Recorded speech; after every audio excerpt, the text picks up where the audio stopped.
राजा हिमांचल के यहाँ आज पार्वती जी का जन्म हुआ। ध्यान देकर के सुनेंगे। ये पार्वती हैं कौन? संसार की दृष्टि से देखा जाए तो पार्वती राजा हिमांचल की पुत्री हैं, परंतु अध्यात्म की दृष्टि से दर्शन करें तो हमारे धर्म शास्त्रों में पार्वती जी को श्रद्धा के रूप में देखा गया। श्रद्धा। राजा हिमांचल का जीवन सज्जनों आज युवा अवस्था है। युवा अवस्था में राजा हिमांचल के यहाँ पार्वती का जन्म हुआ। यानी राम कथा कहती है कि हमारे आपके सबके जीवन में श्रद्धा का जन्म युवा अवस्था में ही होना चाहिए। बोली भक्तवत्सल भगवान की जय। भवानी शंकरौ वंदे श्रद्धा विश्वास रूपिणौ। राजा हिमांचल के यहाँ पार्वती जी का जो जन्म हुआ, राजा हिमांचल धन्य हो गए। मैना जी कृतार्थ हो गई हैं। संत जन कहते हैं कि आज पार्वती जी का जन्म हुआ। पार्वती जी धीरे धीरे राजा हिमांचल की नगरी में हिमालय जी के यहाँ बढ़ने लगी। यानी राम कथा कहती जीवन में जब भगवान के प्रति श्रद्धा प्रकट हो जाए तो श्रद्धा दिन प्रतिदिन बढ़नी चाहिए, परंतु हमारे आपके जीवन में श्रद्धा कुछ दिन बढ़ती है फिर उतने दिन घट जाती है। कैसे?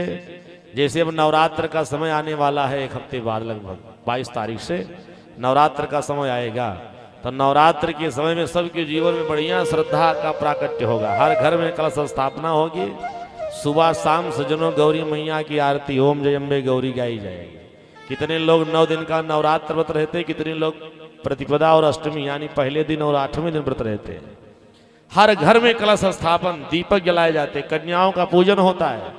और यही नहीं, हवन आदि के सारे कृत्य किए जाते, कन्याओं का भोज भी होता है, 9 कन्या खिलाई जाती हैं। कब? नवरात्र में 9 दिन।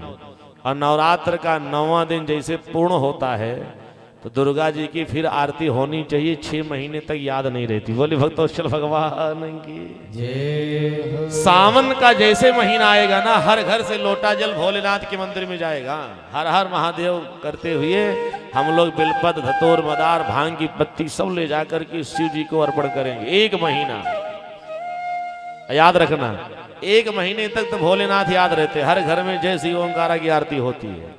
और जैसे सावन का महीना बीत जाता है ना, तो भोलेनाथ को जल भी चढ़ाना चाहिए, हम लोग भूल जाते हैं। यही तो ये कथा शिक्षा दे रही है। श्रद्धा अगर हमारे आपके सबके जीवन में, चाहे भोलेनाथ के प्रति, चाहे दुर्गा जी के प्रति, चाहे हनुमान जी के प्रति, चाहे राम जी के प्रति अगर जन्म ले तो घटने बढ़ने वाला नहीं कि हाँ 6 महीने तक हम लोग भूले रहे, 6 महीने के बाद 1 हफ्ता पूजा करें, 6 महीने फिर बैठे रहे। ऐसा नहीं होना चाहिए। श्रद्धा जीवन में प्रतिदिन हमको आपको सबको अपने जीवन में बढ़ानी है। आज सजनों राजा हिमांचल की नगरी में पार्वती जी का जन्म हुआ। पार्वती जी धीरे धीरे बढ़ रही थी और सारे संसार में ये समाचार व्याप्त हो गया कि आज राजा हिमांचल जी के यहाँ मैना जी के गर्भ से पार्वती जी का जन्म हुआ। ऋषि मुनियों तक जब बात पहुंची तो नारद जी इस बात को सुने। गोस्वामी जी ने वर्णन किया कि नारद समाचार जब पाए, नारद समाचार जब पाए, नारद समाचार जब पाए, नारद समाचार जब पाए, तो कहीं गिरी गेह सिधाए, तो कहीं गिरी गेह सिधाए, तो कहीं गेह सिधाए।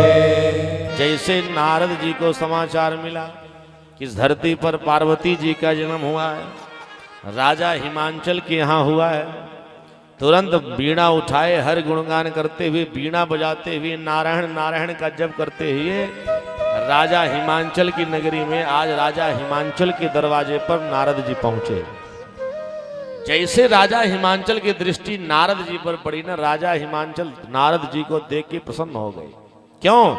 क्योंकि दरवाजे पर साधु संत महात्मा ब्राह्मण आ जाएं तो जो भगवान के सच्चे भक्त है ना तो प्रसन्न हो जाते हैं। क्योंकि संत का जो आगमन होता है ना याद रखना, दर्शनम तव लोकस्य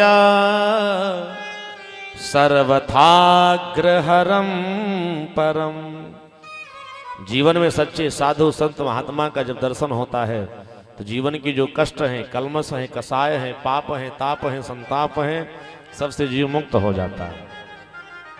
लेकिन एक बहुत मीठी बात बताऊं, सच्चे संत महात्मा का दर्शन जब मनुष्य के जीवन में प्राप्त होता है ना भगवान की कृपा से, जब तक भगवान कृपा नहीं करेंगे तब तक घर में साधु संत महात्मा ब्राह्मण पधारेंगे नहीं। हाँ, कई जन्मों का जब पूर्ण मनुष्य के जीवन में समर्जित होता है और भगवान किसी के परिवार पर, किसी के जीवन पर जब कृपा करते हैं तब संत महात्मा ब्राह्मण का आगमन होता है।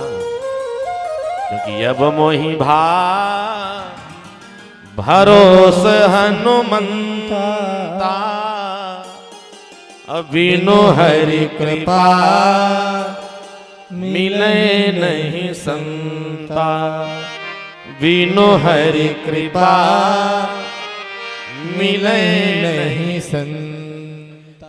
हरि कृपा, बिना भगवान की कृपा के साधु संत महात्माओं का दर्शन होता नहीं। हम कितना भी प्रयास कर लें, संत महात्मा का दर्शन भगवान की कृपा से ही प्राप्त होता है। याद रखिएगा, आज राजा हिमांचल का जीवन धन्य हो गया और दरवाजे पर कोई संत महात्मा ब्राह्मण पधारे तो सबसे पहले हमको आपको खड़े होकर के स्वागत करना चाहिए।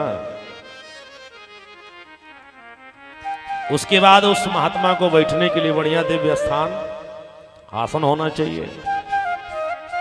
खड़े होकर के राजा हिमांचल ने नारद जी का बढ़िया सम्मान किया।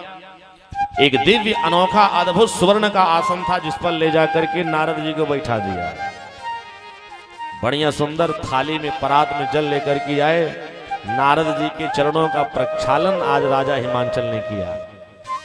प्रक्षालन करने के बाद महात्मा नारद जी का पूजन किया, चंदन लगा के माल्यार्पण किया, बढ़िया आरती उतारी संत महात्मा की।